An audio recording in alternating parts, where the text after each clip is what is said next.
All right, let's get the show on the road. Thank you all for joining us here this evening. Without further ado, I'd like to introduce Jim Fanning. He is our Databricks star next to Junta, but he is VP of Enterprise and Financial Services, and he has a bit of a welcome for you. So let's hear it from Jim. All right, thank you everyone. Welcome to the Financial Services Forum at Data and AI Summit. The voice of God you heard was Kim Hatton. Can we just have a quick round of applause for Kim and our financial services industry marketing team? Yes. Awesome. Thanks for joining us this afternoon. Our theme for today is shifting to financial intelligence. I'm Jim Fanning. I lead our sales organization at Databricks for financial services in North America. This is my second Data and AI Summit. I'm really happy to be here. Thrilled to see a packed room here, and thank you to everyone in Moscone South who's joining us in the overflow room as well. So in terms of the agenda today, we're going to have a keynote and opening remarks from Junta Nakai. Whoops, sorry about that. After that, Maggie from Barclays is going to be joining us to share her insights. We have a fireside chat with Nima Raphael and one of our founders, Arslan Tavakoli, to talk about how Goldman is using Databricks.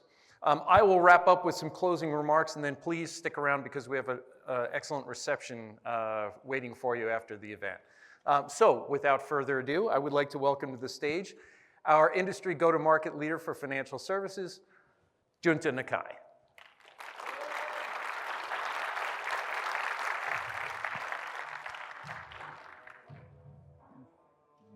Don't send Nakai.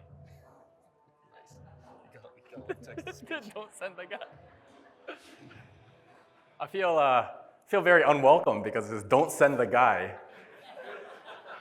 Yeah, whatever. Well, hello. My name is Junta. I head up the financial service go-to-market here. Super excited that you all are here. This is actually the 5th largest session at Summit. Okay, so if you include, So it's like if you include all the overflow rooms and that's happening in Moscone South, this is actually the 5th largest session out of the hundreds and hundreds of sessions, 20,000 people here. So super duper excited. I'm gonna do kind of like a 5-minute keynote, and I'm gonna try to show you a live demo, which I have not done any screenshots. So high risk, high reward. It may or may not work, but hopefully it works. All right, so let's talk about, high level stuff. Okay, so financial services is the largest business at Databricks. We have over 1,500 customers. It's one of the fastest growing. But I want to pose a question to all of you, which is, how many of you think your organization will be around 10 years from now? Okay, my guess is half of you are wrong. Okay, and that's not just me making things up, which I do often, but one of my new colleagues sent me this data point the other day, and this is the number of banks in the United States, okay, over the last 2 decades, right? So this, are you gonna be around 10 years from now, is actually not that provocative of a question, okay? And over the last 20 years, the number of financial organizations or banks in the United States has gone down 46%, right? There's been this pretty dramatic decline.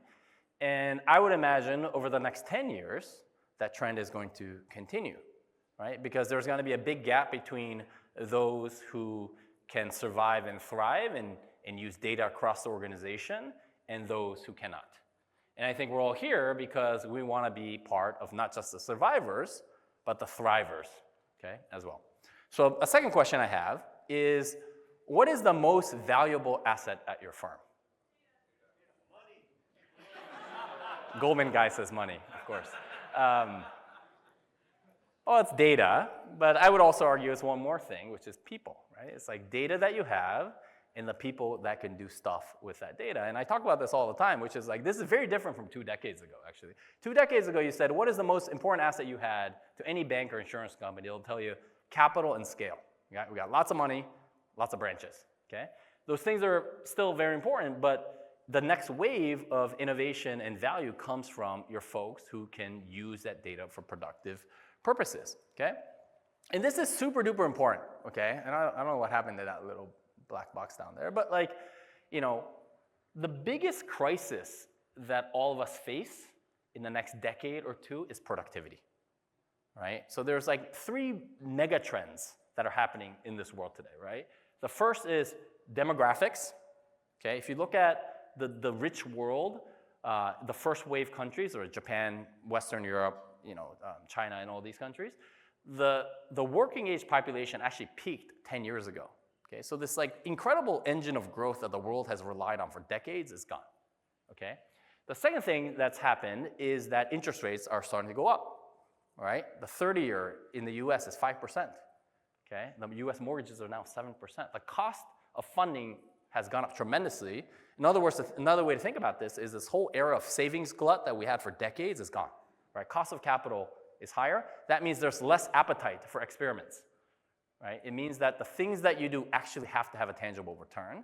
But I actually think the most important thing, and the most important reason why we're all here, is productivity. Okay? So if you do the basic math, this is from McKinsey, the productivity growth around the world has to double over the next few decades for us to sustain our GDP growth. Okay? In other words, in the last 25 years, the rich world has gotten only 1% productivity growth. Right? Like, it's abysmal. Okay? So if people are the most important asset that all of us have, and if half these firms are likely to disappear over the next decade, what we collectively need to do is empower people to do more, okay? To be more productive, okay? Again, productivity has to double, okay? So the thesis I have is that the winners over the next decade are the ones who democratize access to data and analytics across the organization. Okay? Not just the technical folks, okay, but the bankers and the underwriters and the claims adjusters and all the other people within a company. If you can get those people productive, right, that's how we survive and thrive in the next decade, right? What's up with this black box? I don't know how to get rid of it. But it's not just theoretical, okay? So Block, customer of Databricks, they wrote a blog a few months ago maybe, but Block has 40% of their employees using Databricks today. 40% across 15 functions. So that's sales, marketing, people that traditionally do not use a product like Databricks are using it. And as a result, okay, they said they've seen 30% productivity gains across those people, right? So I could have said 300% because you can't see that number.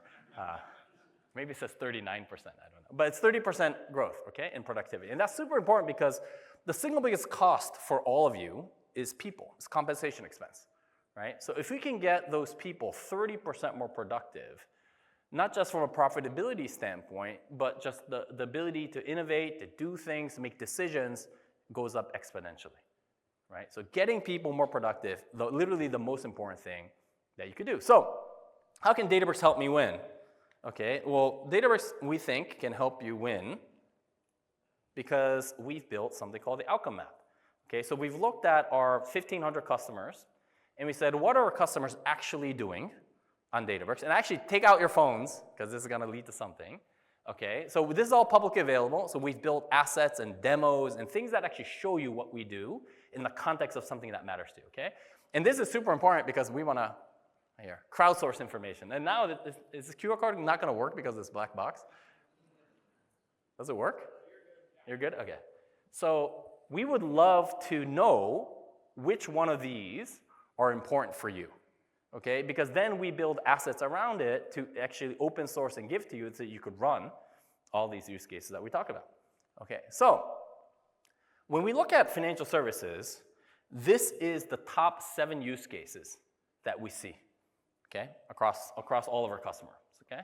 So actually, surprisingly, cybersecurity is one of the first use cases typically financial service organizations do on Databricks. But I want to focus on risk management because that's also universal. It's super important. Lots of big use cases are done on Databricks. And here's what I mean by this, okay?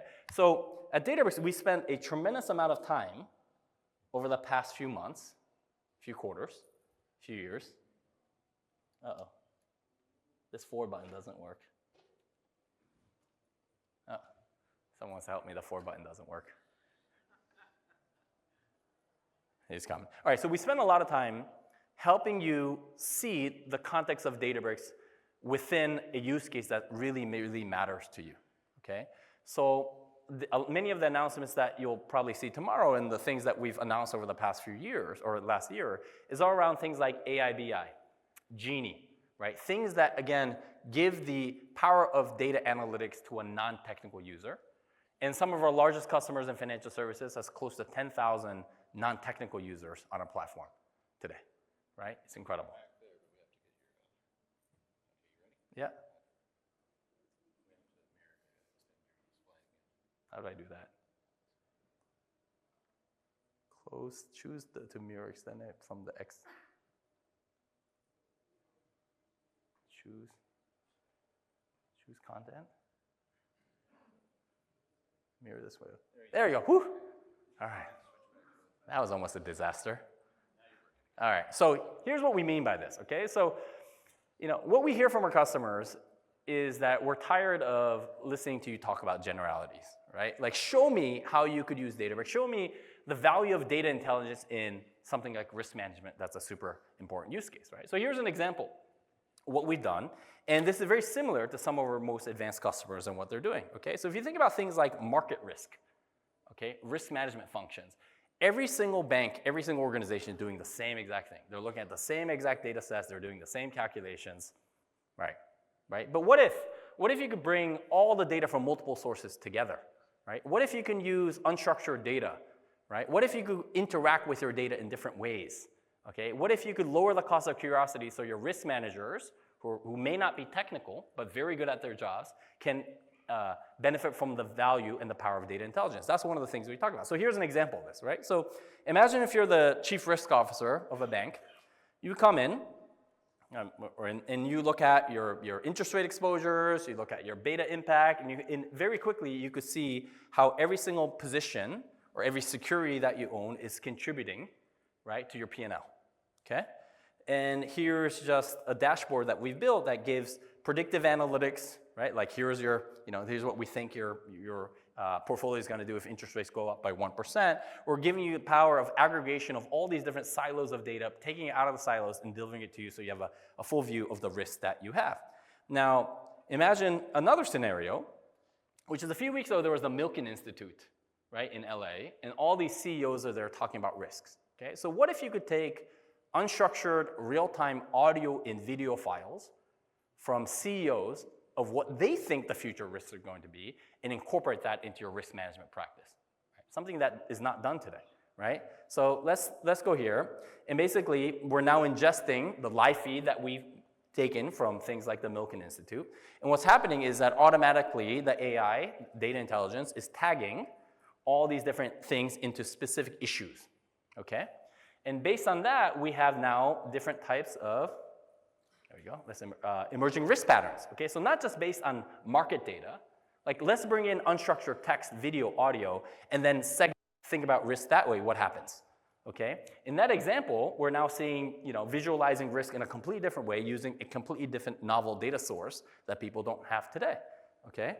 And the power of this is really, again, the ability to interact with the data in natural language, okay? So what I said, what will happen to my portfolio if interest rates in North America go up by 2%, in Europe by 2%, in Asia by 1%, okay? So I have a fairly hedged portfolio. In this particular example, my portfolio will go down $108,000, right, 900, right? So now I'm querying the data, lowering the cost of curiosity, getting granular scenario analysis about my risk positions that today is nearly impossible. If you talk to your chief risk officer, he or she gets Excel aggregates, right, from people in India who basically just send it to them, and then they just have to figure out what's happening at the aggregate. There's no ability to do scenario analysis, go back into granular level, and do those kind of analysis, right? Here's an example of this, right?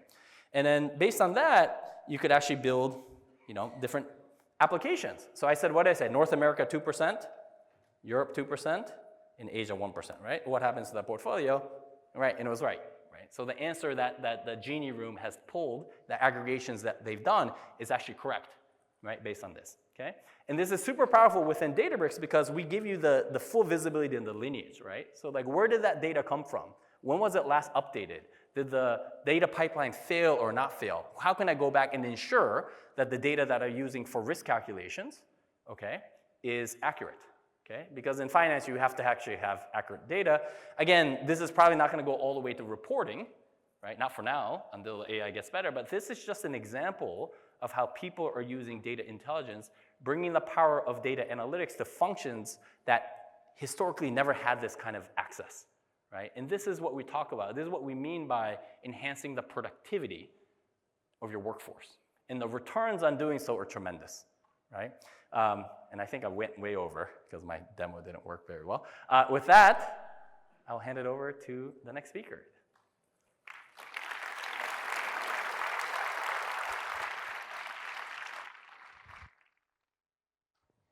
Switch it over. That's fine.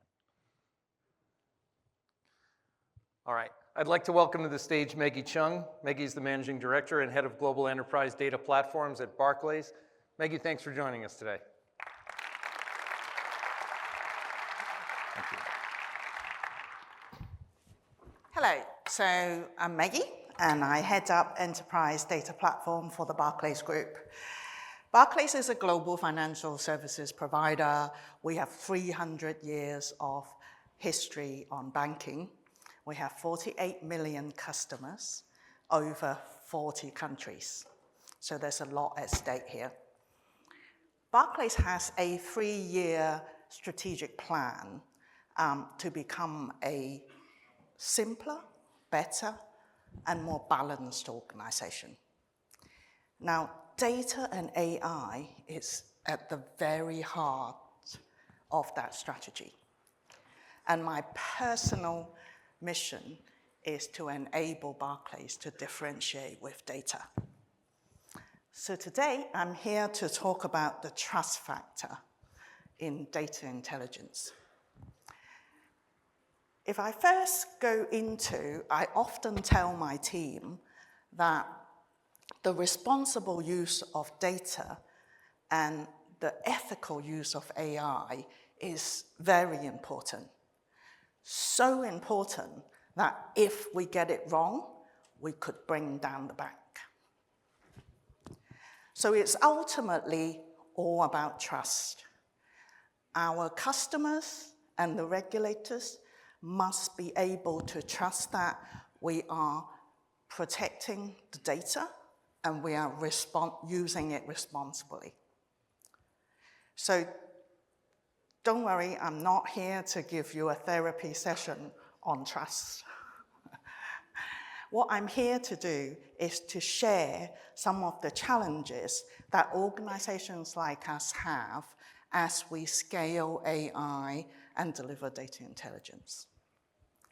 So Barclays uses our modern cloud-based enterprise data platforms in many areas of our business to deliver data intelligence, from fin crime detection to ESG, to risk modeling, to customer service insights, and even for modernizing our legacy estate. But in doing all of these, there's a few challenges that I believe is common to many organizations like ours. So let's start with, there we go. Challenge number 1, bad data on steroids. Organizations like ours will very often have a spaghetti bowl of legacy data from everyone, everywhere, copies everywhere, lots of mess.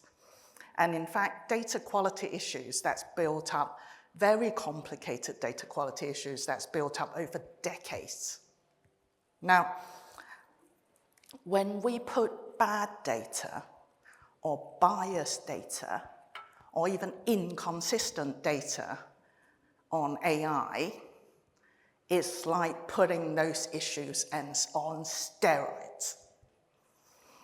Gartner predicts that through 2026, organizations are going to abandon 60% of their AI projects because they're not using AI-ready data. So this is Challenge number one. Challenge number two, general public. General public has the power. If I go back to responsible use of data and AI, it used to be the case that we work with data professionals who are building models, who've been building models all their life. They've been trained on data. Those principles and disciplines on the use of data and AI is in their DNA. Because they are data professionals, it's in their DNA. Now, technology we have today has become so accessible and so easy, we are no longer talking about data professionals. We are talking about general public. And if you think about it, in fact, general public has the power. Most organizations are playing catch up with the general public.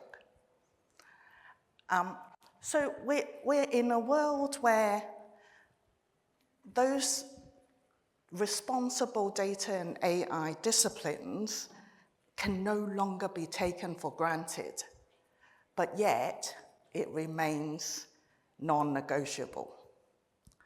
Therefore, if you are an organization looking to scale AI for data intelligence, I can't stress enough the education on, the training on data literacy and education on AI is so, so crucial. Oops. Challenge number 3, this is an interesting one. Consumer trust. Hallucination, misinformation, deep fakes are known challenges, trust challenges in the use of AI already. I'm actually going to put them aside. Now, let's talk about the challenge we have with consumer trust. The technology is actually much more advanced than consumer trust. In fact, the consumer trust gap is what is standing in the way of adoption. So if I give you some examples, most people will be perfectly happy for AI to make product recommendations for them. But most will feel very uncomfortable if AI is telling them what is their credit worthiness.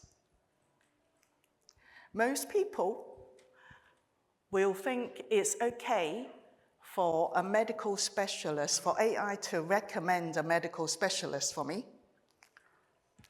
But most will feel very uncomfortable if they were told AI was coming up with their course of treatment. Most people will happily use AI to summarize news. But most people would also not trust AI to give them news. And one of the last ones, that's quite important because there are products out there already. Most people will be happy for AI to make recommendations for them for financial products that's available to them. But how many would actually feel comfortable for AI to autonomously move their money overnight and guarantee them more money the next morning? And there are products out there on fintech, because we work with a lot of fintechs, that are coming out claiming they can do that. Right? So we're in a world where actually the technology is capable, but actually that trust gap is what stands in the way of adoption.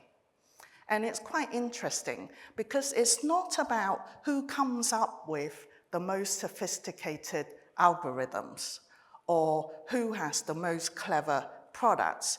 Yes, it plays a part, but actually it's not just about that.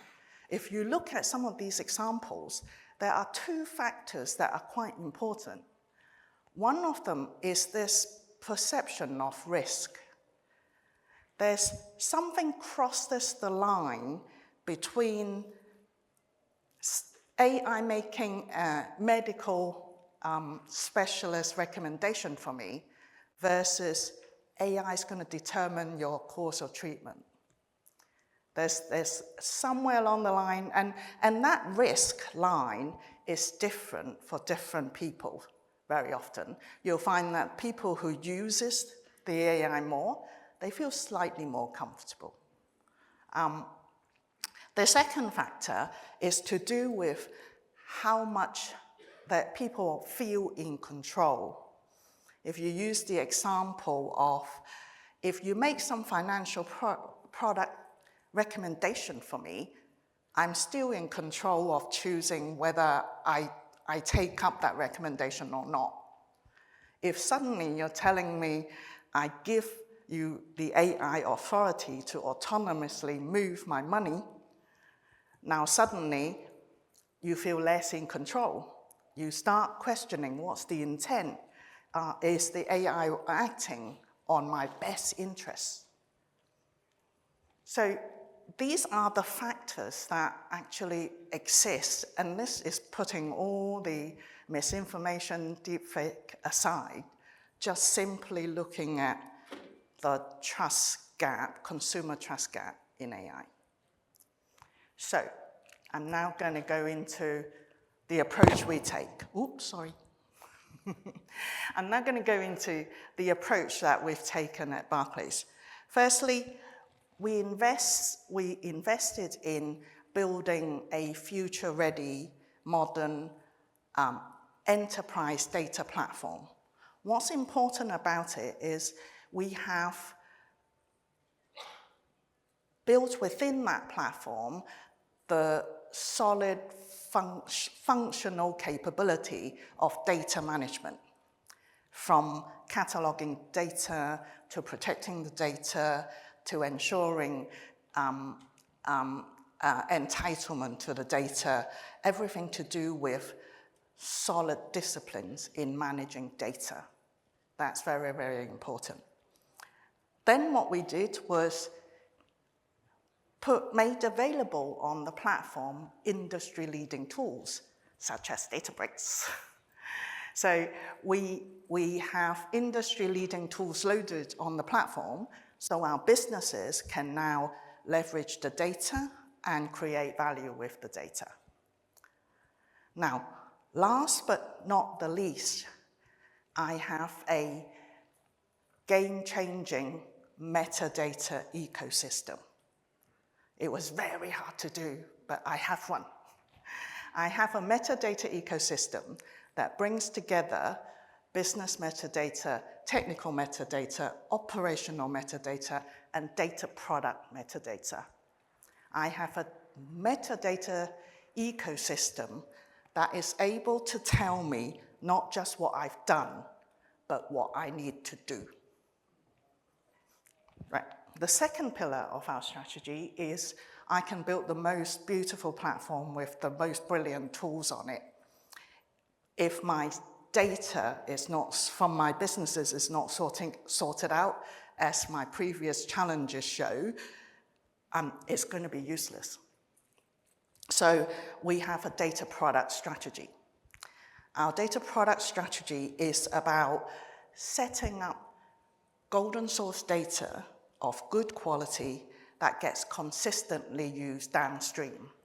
It's managed using data management disciplines on the platform and product delivery disciplines managed throughout the organization and how it's used.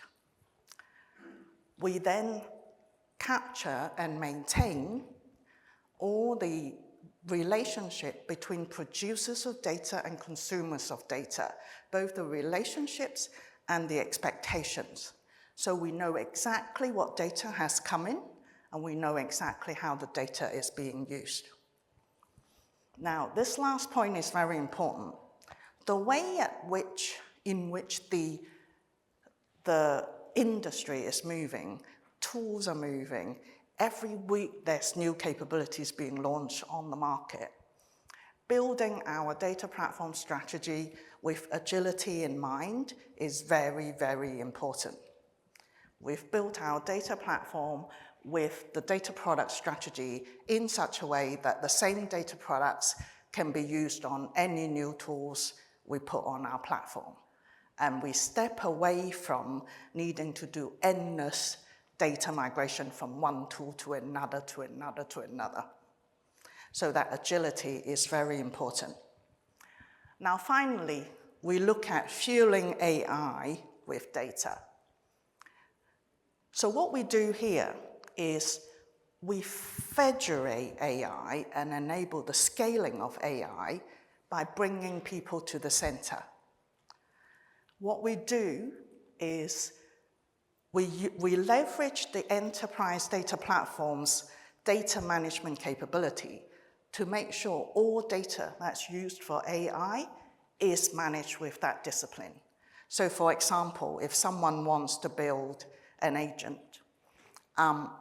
any unstructured data that they want to use has to be loaded on my data platform, created as a data product, cataloged in our data product catalog, and we maintain full lineage usage of that data product. We then create repeatable patterns that enables the organization in a very repeatable way with patterns and capabilities to keep repeating the delivery of those capabilities. So, once one agent is delivered or one document search is done, all people need to come and do is load the next data product and follow the patterns, and bam, it all comes out.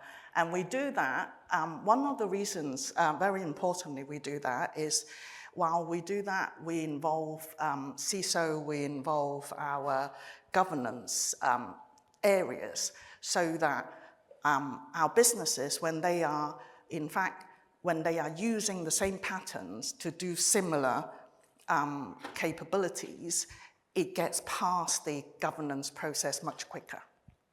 And that's actually quite important for an organization as we scale, because we build the guardrails in there already.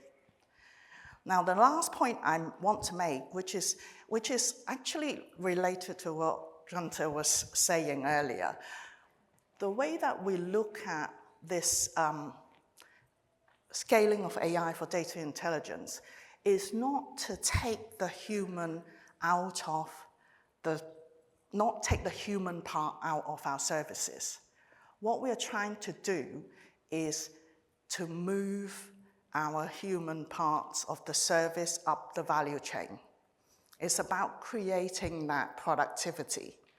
It's about enabling our colleagues with the information, the insights, so that they can much more effectively, efficiently carry out their interactions with the customers, complete their processes. We started off on this AI pattern journey with very simple document search capabilities and patterns. And then we've kind of evolved it as more and more use cases came around. And every use case we delivered, we created patterns out of it so that the next person can come along and reuse those use cases. And we also, at the same time, make sure that all the governance processes is taken into account so that it makes it much more easy for the organization to scale.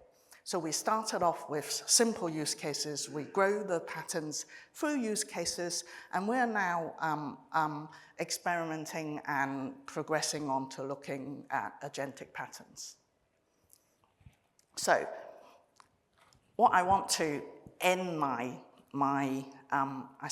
talk with is, there is no doubt that everyone understands most people would understand and believe in the capability of this technology we've got. But we really, really do need to, one, get the foundations of the data right, and two, make sure that we are aware of the trust challenges along the way. Thank you very much.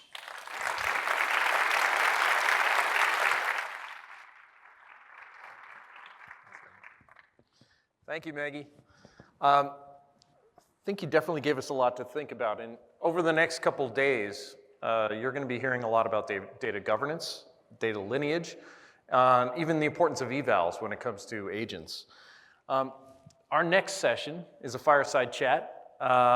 We are very grateful to be joined by Arsalan Tavakoli. Arsalan is one of the founders of Databricks, and Nima Raphael. Nima is kind of a visionary, I think, in AI and technology, ethics, and data science and AI innovation. So Nima joins us from Goldman Sachs, and welcome, gentlemen, to the stage.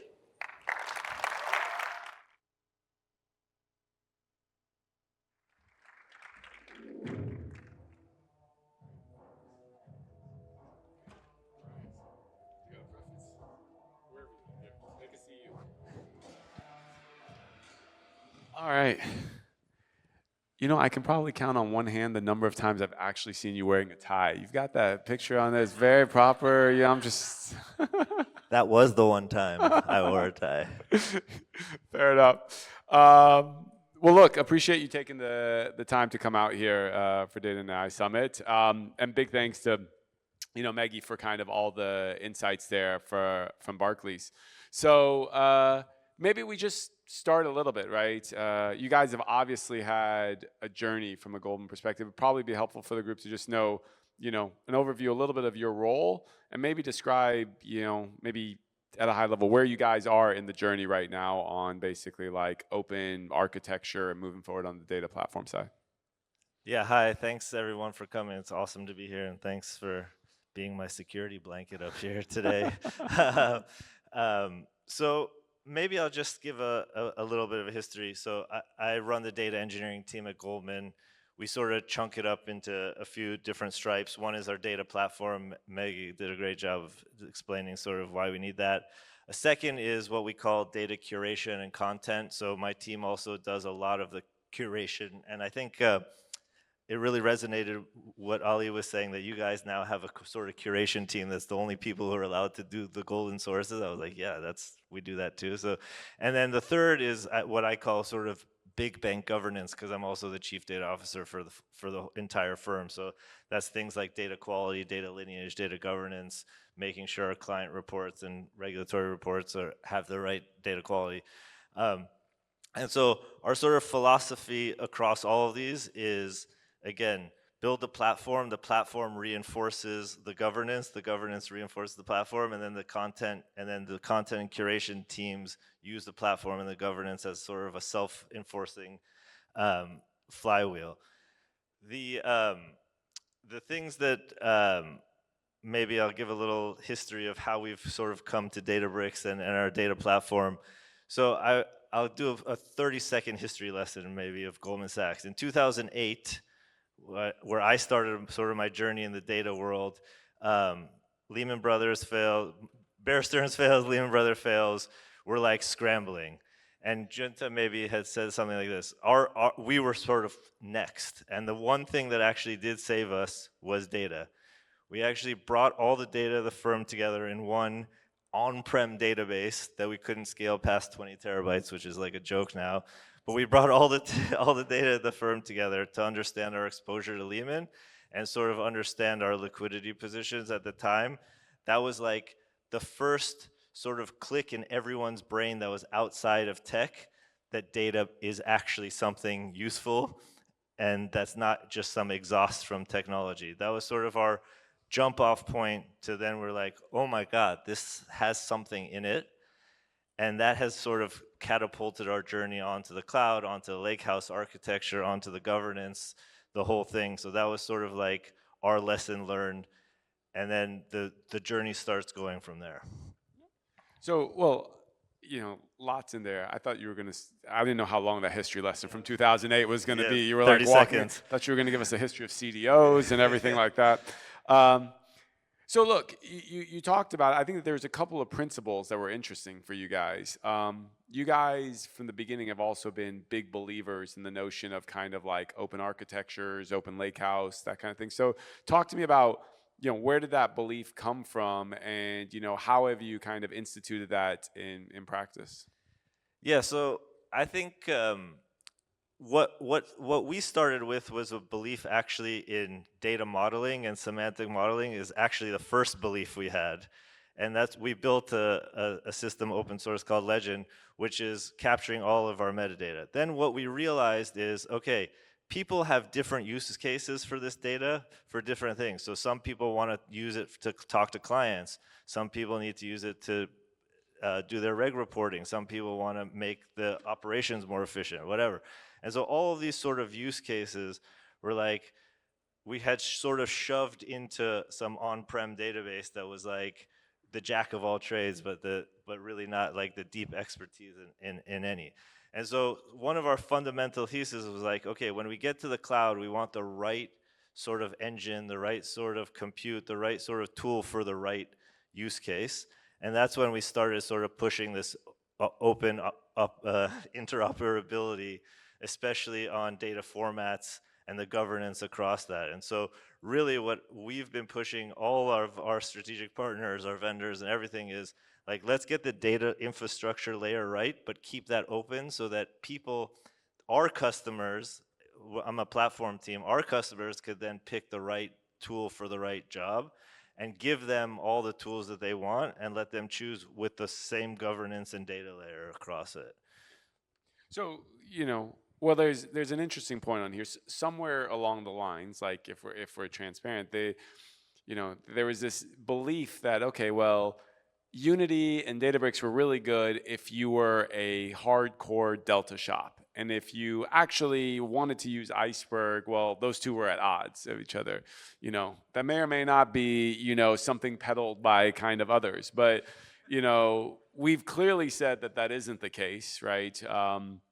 With the acquisition of Tabular. And I think you'll hear Ali talk about it pretty prolifically, tomorrow, that like, we believe that, there's no better place that if you want to leverage kind of governance and kind of any of the open lake formats, that could be Databricks.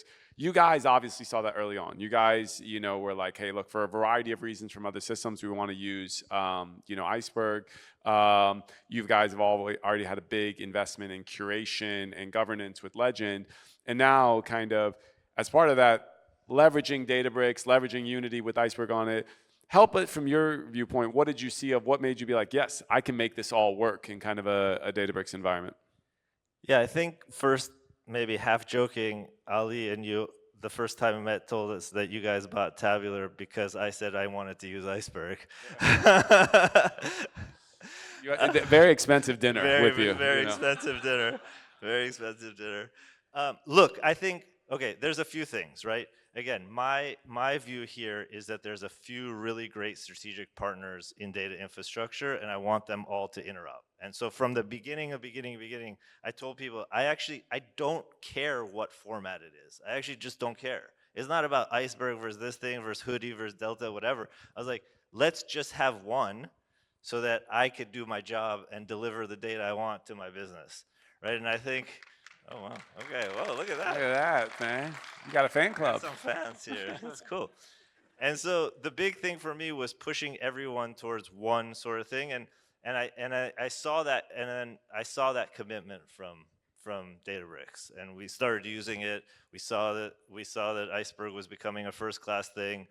And of course, we love Databricks as a platform, so the investment was obvious. Like, you guys were like, okay, we're behind it. And so now we're like, yeah, we're believers. We tested it out. It's working great. We're doing interop between different engines, and it's been working really well.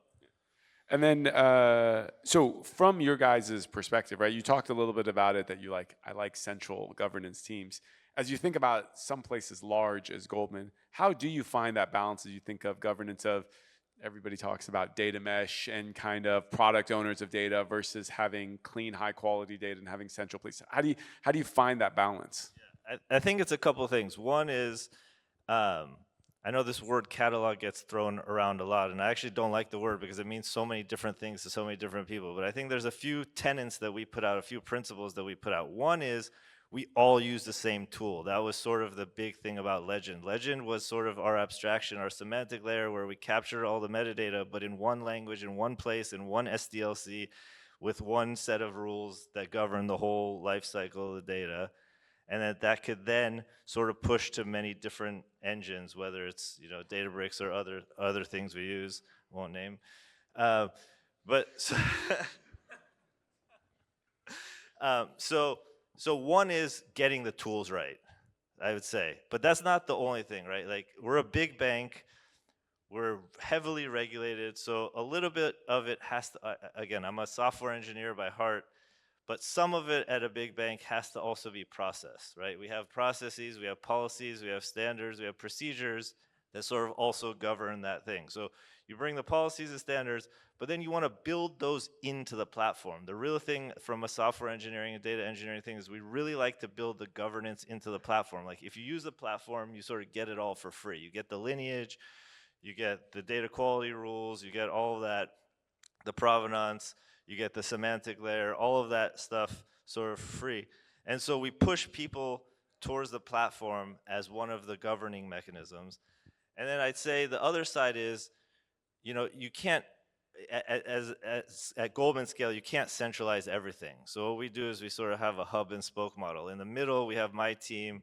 We have a bunch of great people in our curation team, but they don't know the business as well as the business knows it. So we have sort of, I guess in your guys' world, solution architects or field people who then go out and embed in the businesses to work with them to do the curation, but always on the platform. And that's sort of the key. The platform is the governance mechanism to enforce all of those things.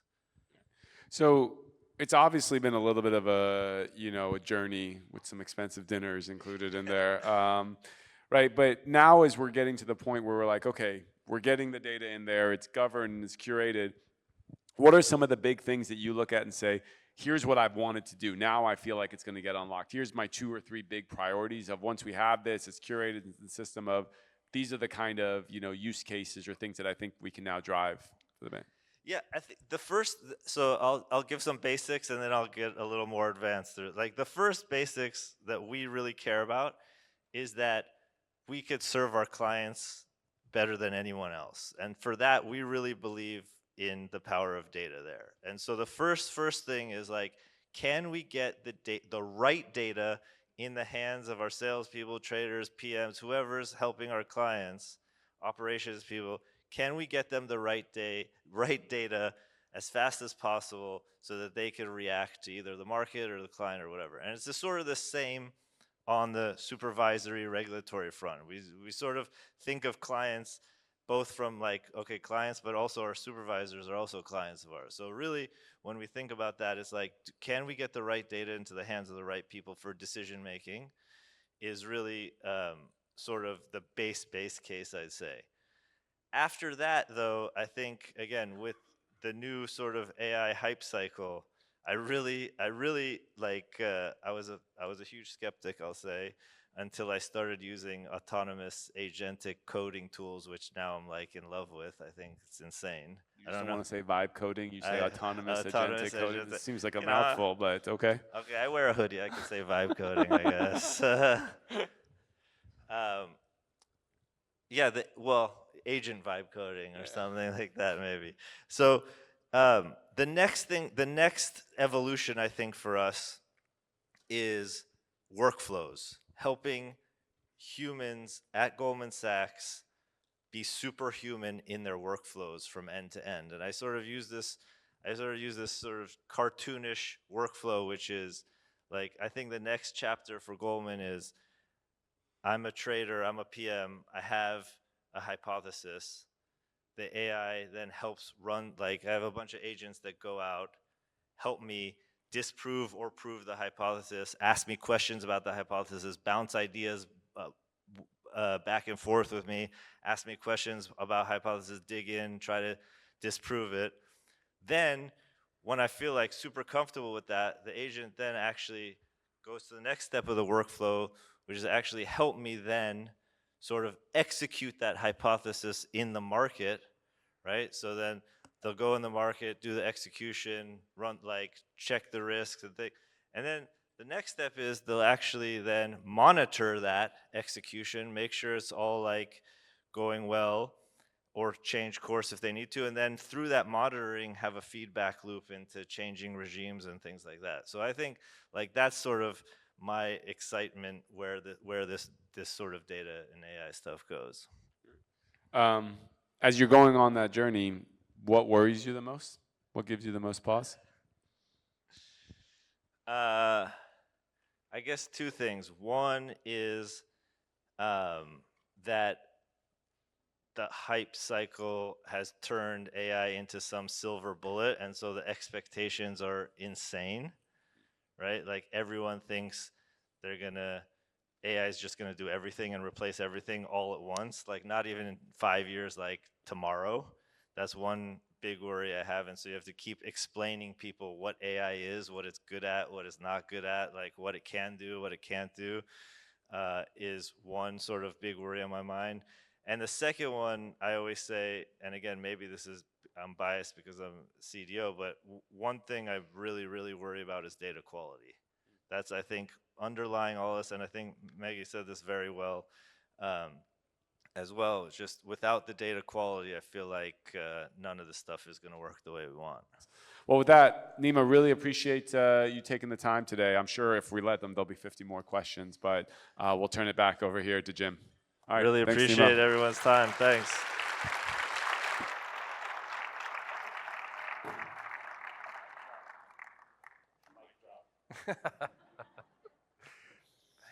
All right, thank you, Nima. Thank you, Arsalan. All right, bear with me. I'm just going to bring us home very quickly. Look, none of this would be possible without the help of our sponsors. And for this session in particular, I would like to thank Deloitte and AWS for sponsoring this session. Can we get a round of applause, please? Last night, we kind of kicked off Data and AI Summit with our partner awards. For financial services in particular, we recognize Deloitte as our financial services partner of the year. Wipro is banking partner of the year, Cognizant insurance partner of the year, and FactSet is our financial services partner of the year for ISV. So round of applause for those partners as well.